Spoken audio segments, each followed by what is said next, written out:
VK Mishra present. हमारे channel पे बने रहने के लिए हमारे चैनल को लाल बटन दबा करके सब्सक्राइब करें और साथ में बेल आइकन घंटी दबाएं। ध्यायेत नित्यं महेशं रजतगृणिभं चारुचन्द्रावतंसं रत्नाकल्पोज्ज्वलांगं परशुमृगवरा भीतिहस्तं प्रसन्नं पद्मासीनं समन्तात् अस्तुत्मर्गणैर्व्याघ्रकृतिं वशानं विश्वाद्यं विश्वबीजं निखिलभयहरं पंचवक्त्रं त्रिनेत्रम्। ओम नमः शिवाय। जय श्री राधे कृष्ण। आप सभी का हमारे YouTube चैनल पे बहुत बहुत स्वागत है।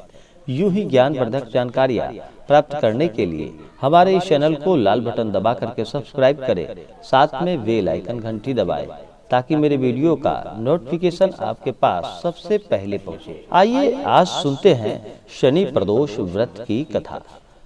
जो भी भक्त सच्ची श्रद्धा के साथ प्रदोष का व्रत करते हैं, भगवान उनके सभी कष्टों को हर लेते हैं और उन्हें सुख की प्राप्ति होती है। इस बार प्रदोष का व्रत शनिवार के दिन पड़ने के कारण इसको शनि प्रदोष के नाम से जाना जाता है। शनि प्रदोष का व्रत करने से पुत्र लाभ की प्राप्ति होती है। जिसे पुत्र नहीं होता उसे शनि प्रदोष का व्रत करना चाहिए। भोलेनाथ प्रसन्न होकर के पुत्र रत्न की प्राप्ति की आशीर्वाद प्रदान करते हैं। प्रदोष व्रत में भगवान शिव और माता पार्वती का पूजन किया जाता है। जो भी भक्त भगवान भोलेनाथ और माता पार्वती का प्रदोष काल के समय पूजन करते हैं, भगवान उनके सभी मनोकामनाओं को पूर्ण करते हैं। प्रदोष का व्रत हर माह के कृष्ण पक्ष और शुक्ल पक्ष के दिन रखा जाता है। त्रयोदशी के दिन, त्रयोदशी के दिन प्रदोष काल हो तो उस दिन प्रदोष का व्रत किया जाता है। तो इस बार प्रदोष काल का समय 24 अप्रैल 2021 दिन शनिवार को पड़ रहा है, इसलिए आज शनिवार के दिन प्रदोष का व्रत किया जाएगा। जो भी भक्त प्रदोष का व्रत करते हैं उन्हें सुबह ब्रह्म मुहूर्त में उठ करके अपने सभी नित्य क्रियाओं से निवृत्त होकर के गंगा नदी या घर के जल में ही थोड़ा सा गंगा जल मिला करके स्नान करना चाहिए। शुद्ध वस्त्र धारण करना चाहिए और मन में संकल्प लेना चाहिए। भगवान भोलेनाथ से प्रार्थना करनी चाहिए कि हे भगवान भोलेनाथ, आप करोड़ों चंद्रमा के समान कांतिवान, त्रिनेत्रधारी, मस्तक पर चंद्रमा का आभूषण धारण करने वाले, पिंगल वर्ण की जटाजूटधारी, नीले कंठ तथा अनेक रुद्राक्ष मालाओं से सुशोभित, वरदहस्त, त्रिशूलधारी, नागों की कुंडल पहनने वाले, व्याघ्र चर्म धारण किए हुए, रत्न जड़ित सिंहासन पर विराजमान भगवान भोलेनाथ हमारे सभी कष्टों को दूर करे और हमें सुख समृद्धि प्रदान करे। इस प्रकार भगवान भोलेनाथ से प्रार्थना करते हुए दिन भर व्रत उपवास रहना चाहिए और प्रदोष काल के समय भगवान शिव और माता पार्वती की पूजा करनी चाहिए। तो आइए सुनते हैं प्रदोष व्रत की कथा। तो बोलिए प्रेम से भगवान भोलेनाथ की जय, माता पार्वती की जय। बहुत समय पहले की बात है कि प्राचीन समय में एक नगर में एक सेठ रहता था जो दौलत और वैभव से संपन्न था। वह अत्यंत दयालु था। उसके यहाँ से कोई भी कभी खाली हाथ नहीं लौटता था। वह सभी को जी भरकर दान दक्षिणा प्रदान करता था। दान दक्षिणा उन्हें देता था। लेकिन दूसरों को सुखी देखने वाले सेठ और उसकी पत्नी स्वयं काफी दुखी थे। दुख का कारण यह था कि उनकी कोई संतान ना थी। संतान ना होने के कारण दोनों घोर दुख में जिए जा रहे थे।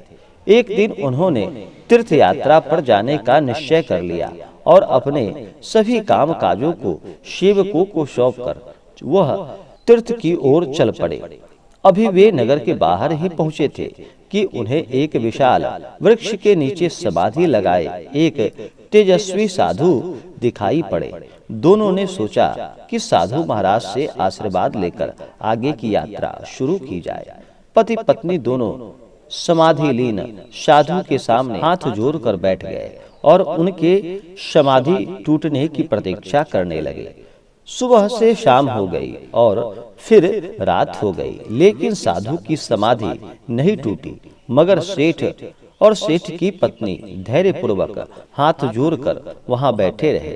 अंततः अगले दिन प्रातःकाल साधु समाधि से उठे और फिर साधु सेठ और सेठ की पत्नी को देखकर मंद मंद मुस्कुराने लगे और आशीर्वाद स्वरूप हाथ उठाकर बोले, मैंने तुम्हारे अंतर मन की सभी व्यथा को भांप ली है।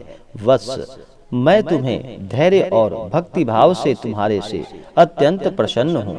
साधु ने संतान प्राप्ति के लिए उन्हें शनि प्रदोष व्रत करने की विधि बताई और भगवान भोलेनाथ की वंदना बताई और कहा कि तुम प्रदोष का व्रत करो, इससे तुम्हें संतान पुत्र रत्न की प्राप्ति होगी और तुम्हारे सभी मनोरथ पूर्ण होंगे।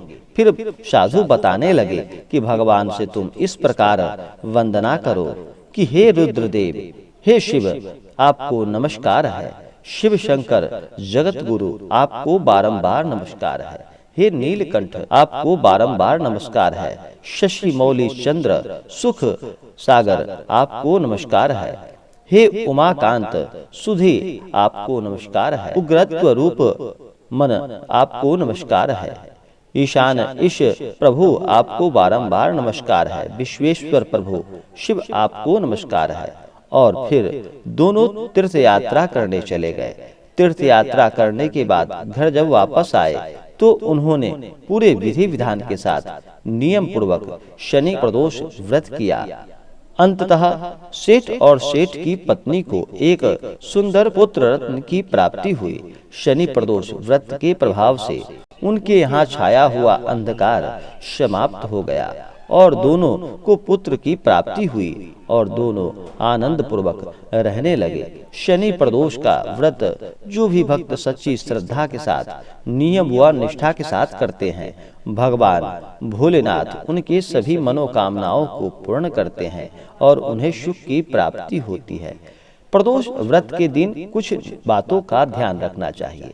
इस दिन अपने मन में बिल्कुल भी क्रोध ना लाए, किसी को कटु शब्द ना कहें, छलिया और कपटी आदमी से दूर रहें, महिलाओं का सदा ही सम्मान करें और दिन भर व्रत का पालन करें और भगवान का विधिवत प्रदोष काल के समय भगवान भोलेनाथ और माता पार्वती का पूजन करें।